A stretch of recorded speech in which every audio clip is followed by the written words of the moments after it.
Today on Fluorosis Files with Mama Maji, Mental Health Chapter, we engage Madam Elizabth Kibaara.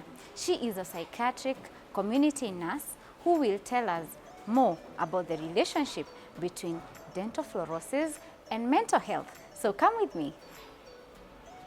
My name is Elizabth Kibaara.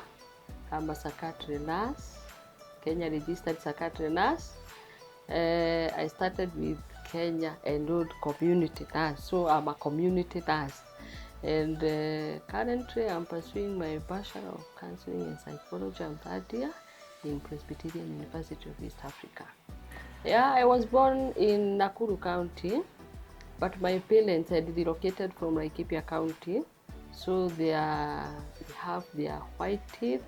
But when they relocated to Nakuru, where I was born, now I think because of the consumption of the water with fluoride, I think now the children who are born to those parents, they suffer from the fluorosis.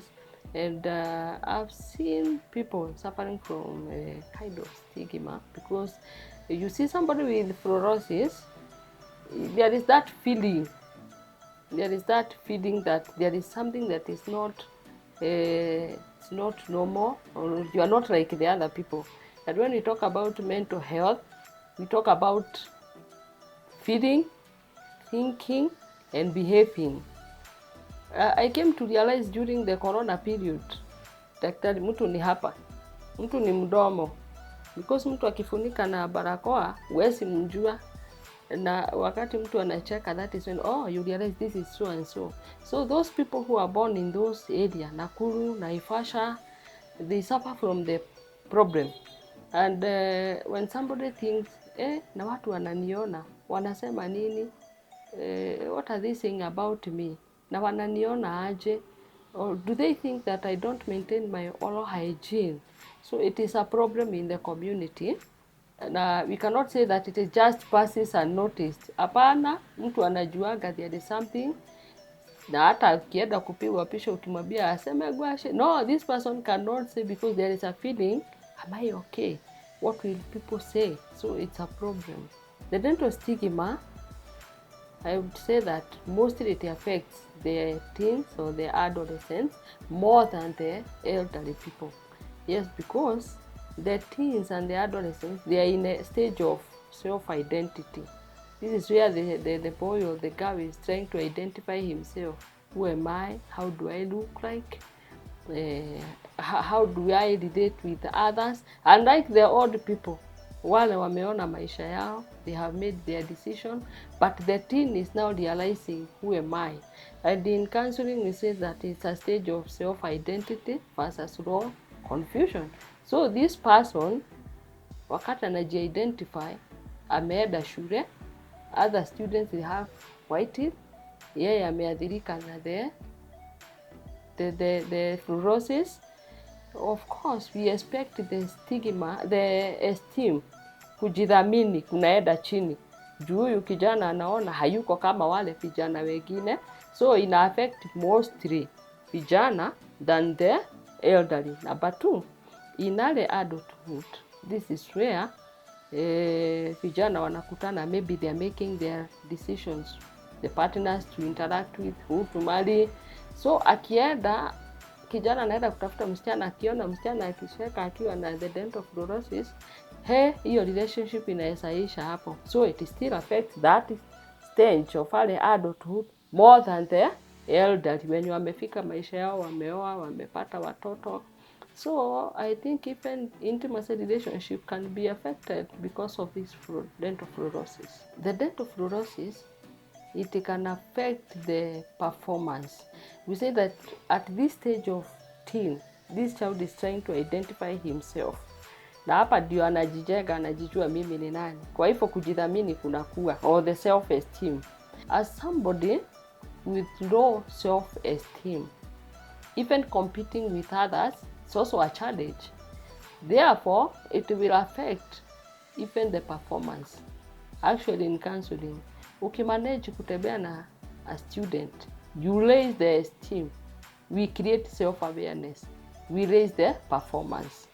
Therefore, this dental fluorosis, it affects the development of a person equally, affecting the performance. And you know what? When it affects the performance, it will affect the whole career pathway. Huyu anaweza kosa kuperform venye angeperform because of the self esteem. Asipo perform vizuri, hata end up na ile career alifaa kuwa kwa the career. Therefore, it even affects the career pathway. In dental fluorosis in relation to job marketing, we still say they can correlate because there are some kuna kazi inahitaji utabasamu. Ukipewa kazi ya marketing, we expect you to smile. Unaona? So, if you have the fluorosis, this person might feel uncomfortable ama anaona kama tasifa ko embarrassed. So hata hiyo kazi anaweza kataa kuifanya. Prefer maybe kufanya theater. Awe anafunga barakoa ndio asionekane. Therefore, it will affect. If you get somebody who is a news reporter in journalism, anaweza feel, no, this is not right. And therefore, as I said, it will affect the career pathway of that person. About the dental fluorosis management, I once visited the dentist and I asked about the staining because I've interacted with youth who have who are in that dental stigma.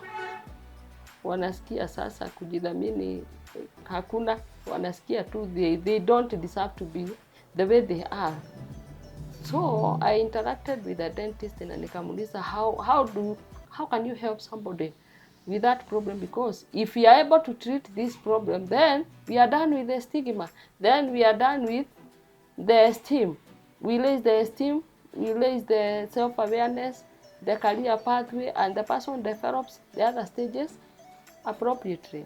And funny enough, it is expensive to manage or to remove those stains of the fluorosis. The dentist that I interacted with, I think it was the cheapest, 1 till 5,000. So in the community, I said I'm a community health nurse. How many people will be able to afford 5,000 per teeth? Not the whole set, one. So it is expensive per teeth, 5,000. So I think it's better to prevent if we can. If we can be able to give safe water and prevent the fluorosis, it would be better than managing the situation, because it is expensive. And how many people will have the knowledge that they can have the program? In fact, we have some herbalists who stick to vibao mahali wanatengeneza, but how sure are we? I wish we can be able to prevent than to seek for cure. I feel that, as I said, prevention is better than cure. In community, we talk more of prevention than cure. So I feel, I'm not feeling, I believe that if we are able to take or to educate the community on the importance of taking safe water, we can save a generation. We can save our children, our youth, and even the elderly. But we must equip the community with the testing knowledge and the necessary equipment to test the water. Therefore, I think that we need the government and maybe other organizations that can chip in so that we can help the community, educate them on how to test and on the importance of taking safe water, because we cannot be able to tell them to relocate. They cannot be able to relocate from their home. That is where they belong. But it is important to educate them, work hand in hand with the government and other organizations that are there, so that we may provide safe drinking water and cooking water, so that we may save the generations from this dental fluorosis, the dental stigma, and have a healthy community. Of course, a healthy community, a healthy nation. I want to thank God for giving us an opportunity to have interacted with Dr. Wageshi, who is doing a very great job, amazing, and I'm very grateful and appreciative because of the great work she's doing of creating awareness to the community, to the nation, to this noble task that has been neglected. And it's for sure, mental health and oral health, they are together. This year we are talking about integrating other health systems with mental health. Therefore, Dr. Wageshi, integrating oral health with mental health, you have done it well. God bless you so much. Together for a fluorosis-free future. Thank you.